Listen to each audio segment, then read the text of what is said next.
ويدعو الإنسان بالشر دعاءه بالخير وكان الإنسان عجولا وجعلنا الليل والنهار آيتين فمحونا آية الليل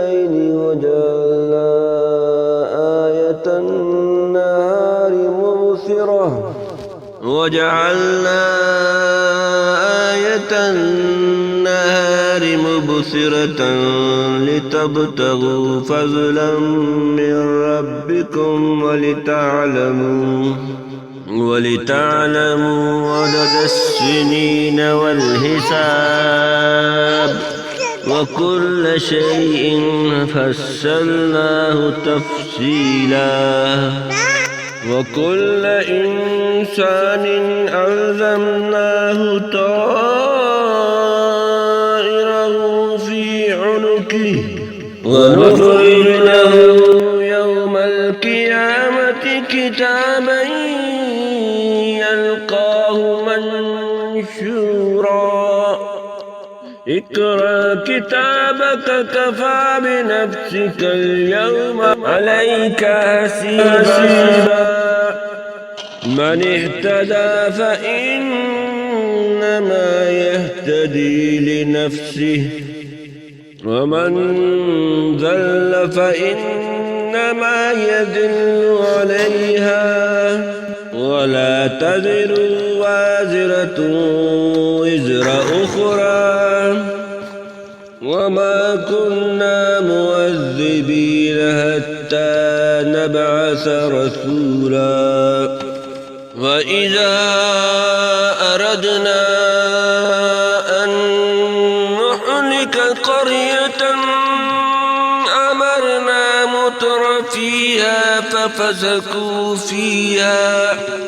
أمرنا متر فيها ففسقوا فيها فحق عليها القول فدمرناها تدميرا وكم أهلكنا من القرون من بعد نوح وكفى بربك بذنوب عبادي خبيرا بصيرا من كان يريد العاجلة عجلنا له فيها ما نشاء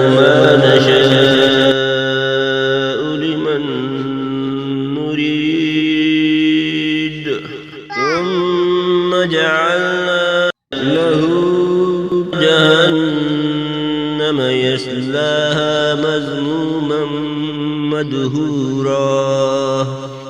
ومن أراد الآخرة وسعى لها سعيها وهو مؤمن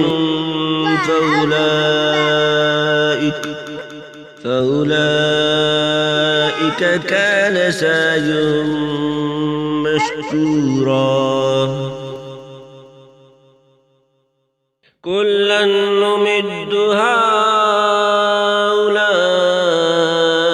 وهؤلاء من عطاء ربك وما كان عطاء ربك مهذورا انظر كيف فضلنا بعضهم على بعض وللآخرة أكبر درجات وأكبر تفضيلا لا تجعل مع الله إلها آخر فتقعد مذموما محذولا